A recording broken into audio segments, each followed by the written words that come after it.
Hi, everyone. Thank you for joining the Refueling Station Live. I am your host, Dr. Erin Wheeler. I am the CEO of Gracefully Productive. And at Gracefully Productive, we do executive coaching, we do coaching, leadership consulting, but our specialty and a personal passion of mine is supporting social impact leaders of color who are championing equity in all spaces. I know the personal journey, and so I've dedicated this phase of my career to supporting those on the front line and specifically caring for their well being so they can continue in the fight and have more impact and more consecutive wins. So it's been a minute since I've been on any social media channels, and I wanted to tell you what I've been up to before we get started in our to go further in the show. So, as of August 1, I've taken the big leap into full time entrepreneurship where I'll be building out, of course, Gracefully Productive, but I have a couple other things in the works that I will be bringing out and showing and telling you in the coming months. Of course, I cannot stay away from higher ed, so I will go back to dipping my toe into higher ed consulting, working on projects that really fuel my passion, of course, with student success, learning, equity in college completion, all of those great things. So that's what I've been doing. And then, like, I needed a hole in my head. I decided to have this really big summit 2 weeks after I have after I transitioned from my full-time role. The Well Wise winning the Well Wise Leaders Retreat or Summit that was held in New Orleans August 17th was a complete success. I'm still amazed. We had a great time. I had a great group of participants. I was nervous because it was brand new material curriculum that I'd never tried. It was a very different departure from my productivity retreat for women that I've been having for the past 4 years. So I was very, very nervous. I was on autopilot. I'm still processing it. And it went so well that I immediately started to plan the next one for 2024. So stay tuned to your email, social media. If you didn't get a chance to come and you wanted to, I'll be changing a little bit, but refining, making a better experience. We had it in August this year, but I'm planning to have it April 2024. I feel like that's a sweet spot. It's spring break. It's after Mardi Gras for my Louisianians who want to follow me to the next destination. It's the point where we all need a refresher. I love the beach. It'll be somewhere beachy, sunny, not too hot, not too cold. I feel like that's the perfect month. We will see. I definitely believe it will be. So that's what I've been doing. And then after that, I recouped for a little bit, about 2 weeks, had a couple of presentations.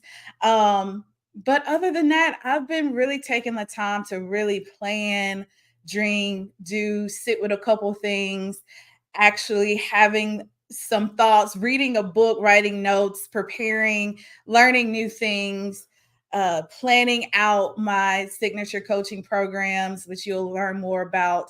I've just been chilling, but of course, old habits are hard to break. So I'm trying to say, hey, Aaron, you have a little bit of freedom. You have some autonomy. This is your thing. You can handle it like you want to handle it. If you want to take a nap, take a nap. If you want to stop, stop. If you need to keep going, keep going. And so it's been really hard. And one of the things that's not necessarily a habit, but just trying to understand where I am on this journey and figuring out the new me, new process, new place, even new wardrobe. All things are very new. And one of the things I've been working on is my Revive and Thrive, my signature one-to-one coaching. Of course, I still do coaching. If you need executive coaching, I will meet you where you are, process your goals. But I wanted to make something a little specific.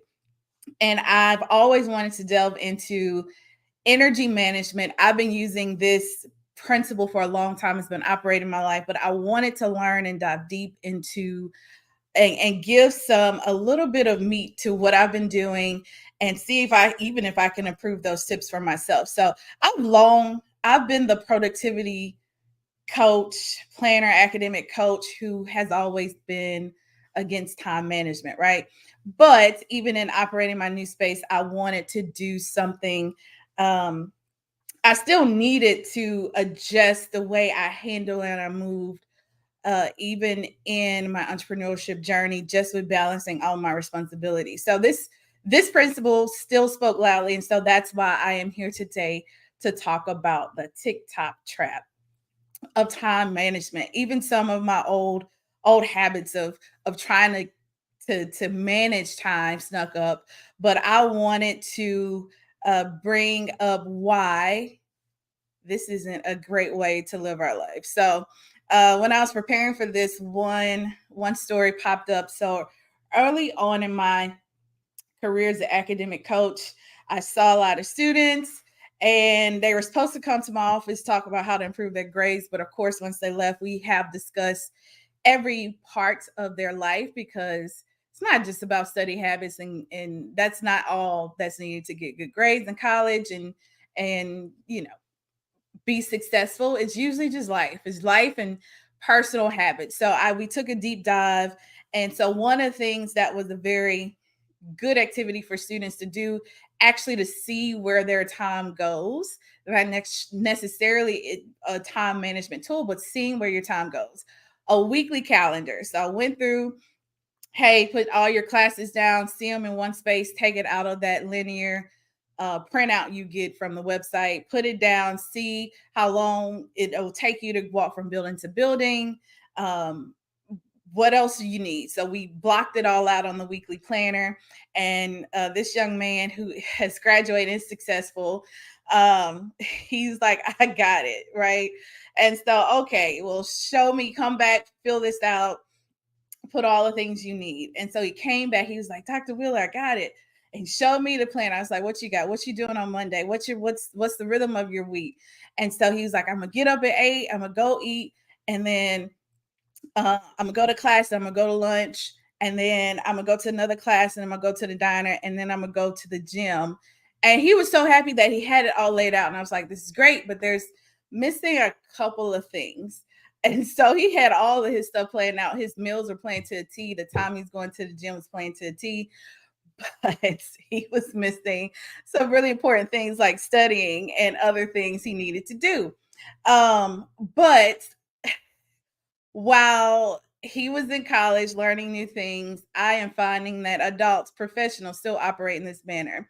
We have very pretty color coded planners, journals, bullet, any kind of things you have, bullet journals, um, weekly planners, monthly planners, daily to-do lists, digital, paper, Outlook calendars, Google calendars, Asanas, you name it. There's an assortment of things. I use some of those things. It's not saying that you don't, but the question is, what are you really getting out of it? If we're not, um, we can plan to be busy and still accomplish nothing by the end of the day or end of the week, right? So the truth is we can't manage time. We can't. It's 24 hours in a day, 7 days a week. The sun is going to come up at a certain time, go down. We can't manage that. We can't add, as much as you try to stretch the day, it's not going to happen. It's still going to be the next day, right? And so that's not a good concept to lock on to. I know we've been taught to manage your time. But the real thing that I really teach my clients and that I practice myself is managing your thoughts and behaviors to take advantage of the time that we have. Right. So that's something we can manage. We have no control over the time. That's it's gonna tick-tock on, right? But we can manage how we use our thoughts and behaviors to take advantage of the time we have in the day and ultimately the time we have on this earth, which is truly precious, right? So I have 5 ways that time management is faulty. The first way, it neglects our individual energy levels. So not just individually, it neglects energy levels throughout the day for women, throughout the month, throughout the week. If you're sick, it doesn't matter. You can block off as much time as you need and think, oh, yes, I got the perfect day schedule. But if you're not doing anything, if you're not renewing your energy, if you are giving too much energy at the top of the day, you're going to lose steam. And so we set ourselves up for this cognitive failure, this motivational failure where we go, I got the perfect day ironed out, right? It's blocked off. I got my meetings. I got this, I got that. And then we get so down on ourselves when the day doesn't go as planned. And then we get down on ourselves when we don't have the energy to keep going. So that's when we fight taking the nap. We get more coffee. We do different things and we keep fighting our bodies when our bodies is telling us, I didn't plan this. You did. I had no intention of doing all this stuff today. You did, right? And so time management ignores, we don't even pay attention to our own body rhythm, right? And so one of the things that I would, learn to do is figure out when do you have the most energy? When do you run out of steam? I know my day is shot at 2. Once I eat lunch, it's done. It's downhill from there. My brain is gone. I might can take a nap and recoup and do a little bit more. It depends. It just depends, right? And so if you have this lock on your time and your body is saying no, then what are you going to do? Where are you going to get the energy from? Right? Time management ignores prioritization. I see this a lot of times at my productivity retreats with clients. My colleagues, they will have everything packed to the max on their day, and none of that has anything to do with their goals. And I know you heard me talk about on actually some of my shows is that at the end of the day and at the beginning, I ask myself, what will I do for myself today? And what have I done for myself today?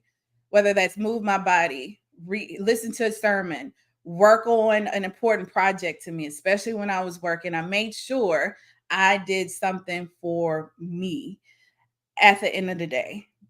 But you have to prioritize that. And most times, our time management has nothing to do with what's important in our lives. So that's why we find ourselves booked and busy and have nothing to show for it. Number 3, overemphasis on quantity over quality. So I've seen, and I even I even get triggered by seeing some people's calendars, right? Whether by accident they tell me what they got to do, and I get overwhelmed. And it doesn't leave any time for you to drink water. It doesn't leave any time for you to go to the bathroom. It doesn't leave any time for you to even warm up your food to pretend like you're going to go somewhere and eat. You have scheduled yourself back to back and you did not allow any room for mistakes, right? Life happens. You can't plan for it. But time management is such a false, fake way of thinking about our time. It just ignores um it ignores a lot of things, and quality is one of them. I like I said, I even underestimate myself sitting down preparing for this or writing a blog or even social media. I'd be like, oh, I can get that done. And then no, for me to do it right, I have to have more time. So sometimes we're not even honest with ourselves to say, I may need more time to do this, right? I may need more time for me to focus. Um, and so we usually pack ourselves to the max and turn in mediocre work, which has a bearing on our success on the job or at home. Number 4, time management ignores mental and emotional well being. Sometimes you can wake up with the best intentions of the day. Even when you have the best strategies, your mind and your emotions may not be in it. This is a time when you may need some emotional and mental rest, right? And so time management ignores that. It ignores that fact. If you're managing your time with paper calendars and just blocking things off just to get things done, you're missing out and you're treating yourself like a robot. You're treating yourself like there's nothing else that can happen. You might get a bad phone call It might be a conversation that you didn't intend in having that has a bearing on what you do. Yes, you can reset, but sometimes you need a longer reset, and time management does not include that. And lastly, time management is non adaptable to change. And I don't know if you worked with certain people or you might be this person yourself. Sometimes I am, I'm not gonna lie. Um, to where you have this perfect day plan and it just all goes to hell. It just goes out the window, and you can't rebound, you can't regroup. So you don't have any, and so what happens then is that you gotta call people and say, I'm gonna be late. I can't do this. And now you feeling like crap because you have let so many people down because you didn't allow any flexibility in your own schedule. Um, and that can lead to stress, frustration. It can um impact your mental well-being, where you're always feeling like you're running and chasing behind the bus. I hate that feeling, like you're always behind. And so this is the reality behind time management, as we were taught to do, as some even workshops teach you to do, right? So I know it's not easy to do that. I'm even have to constantly think outside that box. So what can you do instead of managing your time? This is my favorite. So you can manage your thoughts. 9 times out of 10, when we feel like we don't have enough time or we never audit time, right? Um, it's usually due to our thoughts. This is where the self-defeating thoughts, I don't have time, it's going to take me longer to do it. I need some help to do it. I don't have the resource, the money, all these things that come into your mind that helps you procrastinate and waste time. Um, that is because of the way we're thinking, right? So I have to trick myself because I'm a perfectionist, but I need the right conditions.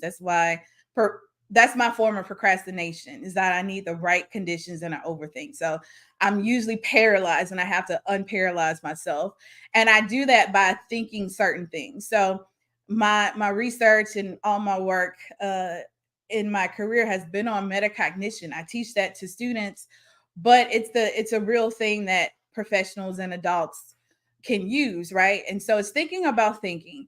What are you thinking about when you tend to waste the most of your time or not using your time wisely, right?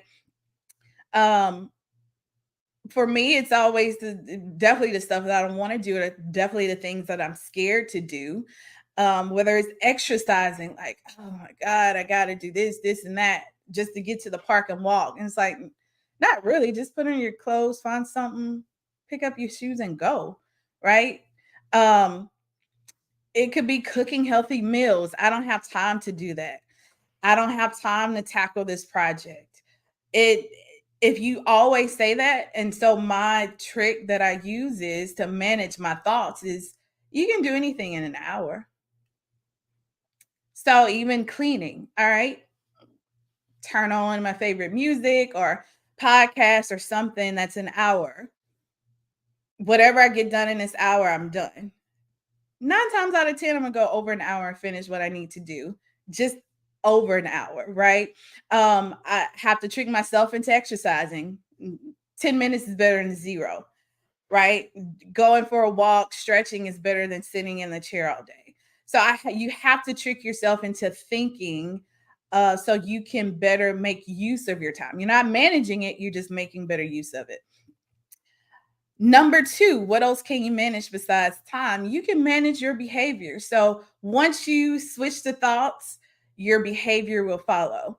Our habits and our behaviors are keeping us from our best selves. What are the things that we need to do? Um, what are the things we need to stop doing that are time wasters? Right? I know for me, about 3 months ago, when I was preparing for my transition, preparing for my summit, and just getting ready, just getting mentally ready, I had to put a child lock on my social media. Like I could only look at it for a certain number of time after 5 o'clock. And it's probably going back on, right? Because I feel like I need it. But I hate doing posts. I know y'all say, hey, Dr. Wheeler, your posts look great. You're doing great social media. I know I'm not where I'm supposed to be because I spend so much time consuming social media because I hate it so much. I'm thinking, oh my God, I have to go to Canva and how do I schedule and what do I do? And I got to cut and I got to do this. And they want me to do reels and they want me to go live and they want me to do stories. I just like, I'm not doing any of it. So I have to manage that behavior. I have to quit. By the time I consume Instagram for 15, 20, you can keep scrolling and scroll for an hour. Watch it the next time you're on scrolling. See how long it takes you, right? And so in that 15, 20 minutes, I could have brainstorm topics for the week. I could have clicked on Canva on my phone, did one post, posted it, and that post could actually get me money, right?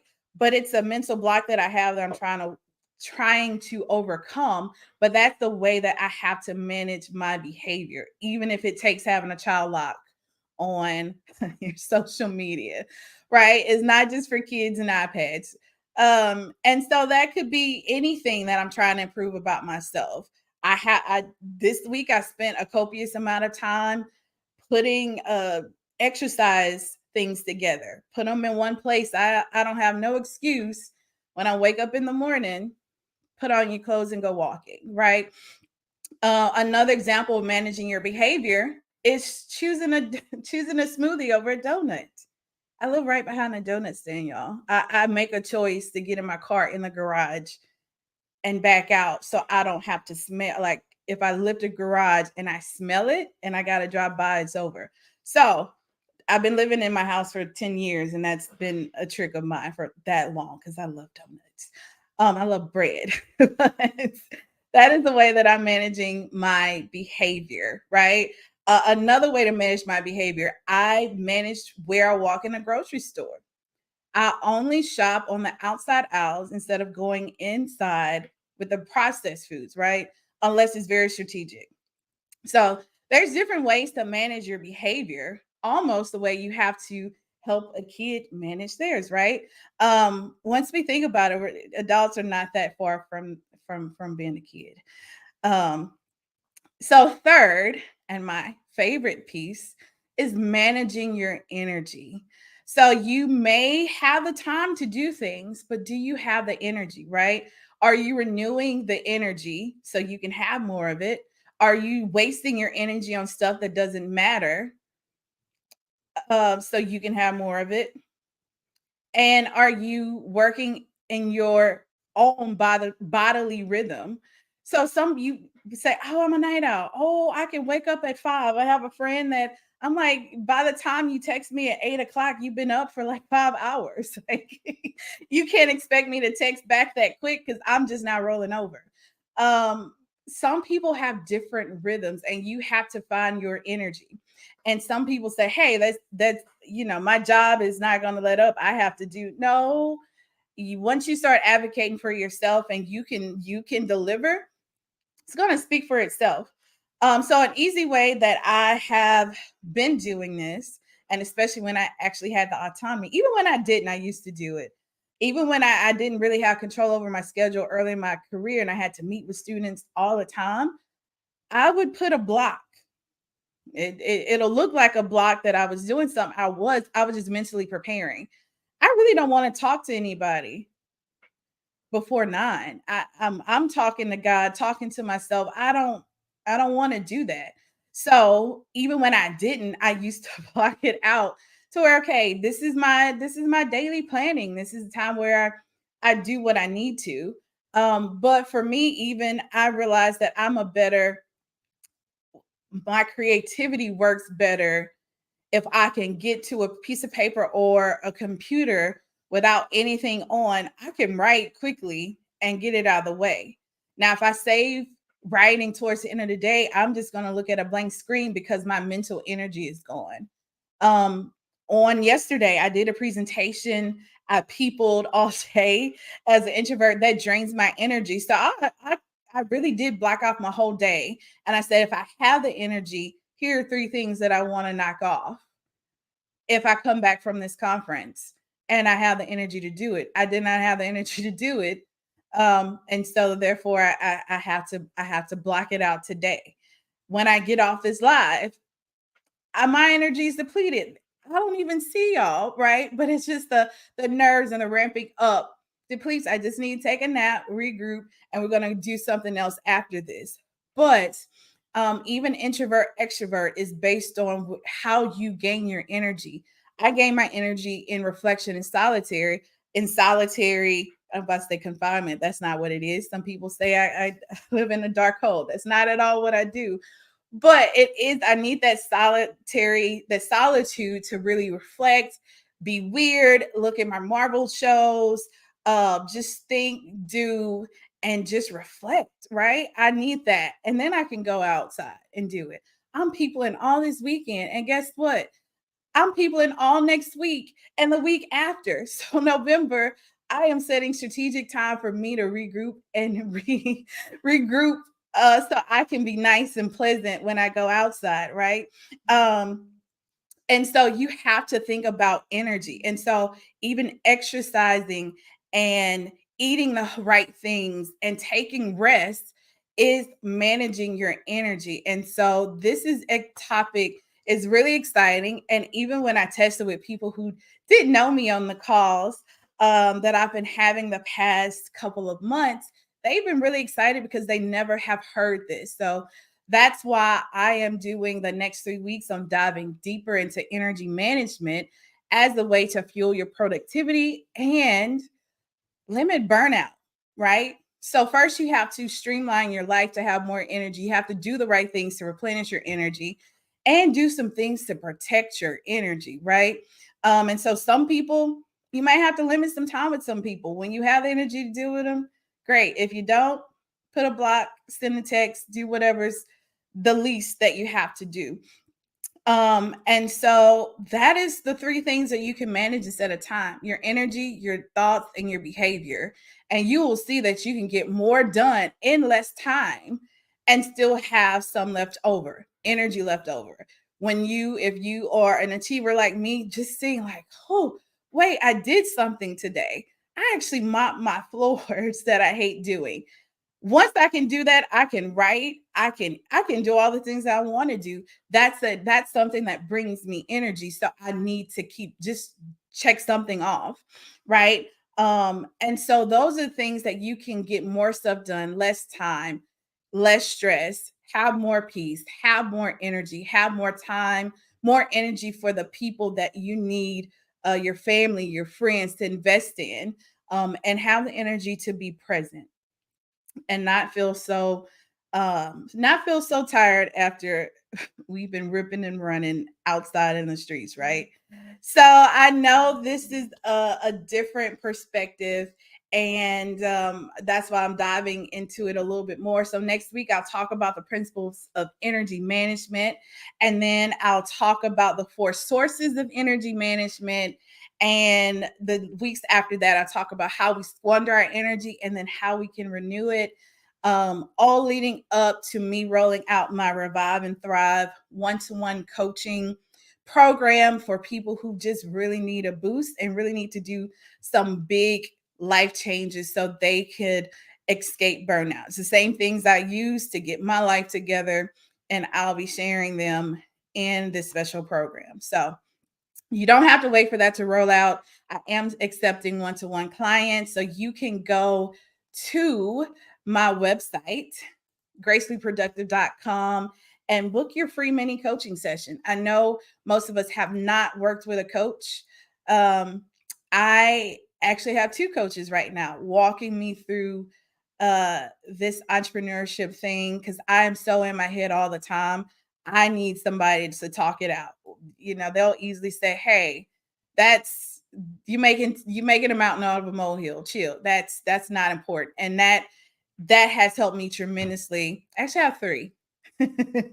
I knew I needed the support to really help me through this process, and so I am happy to be that coach for you. I know some of us, even in our culture, Black culture, people of color, we're not used to getting that. It's investment in yourself, but um I know it works for me. I know my clients are happy, and I am happy to be your coach. I'm excited to have an opportunity to be your coach.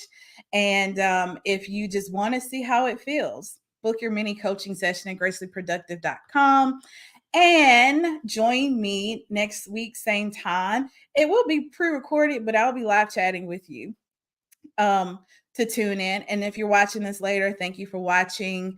Follow me on or subscribe to my YouTube channel. If you're so happen to watching me on LinkedIn, join me on Instagram, Facebook, so we can connect on all these channels. And I am thankful and really excited to dive into this. And I will see you next week. Bye bye.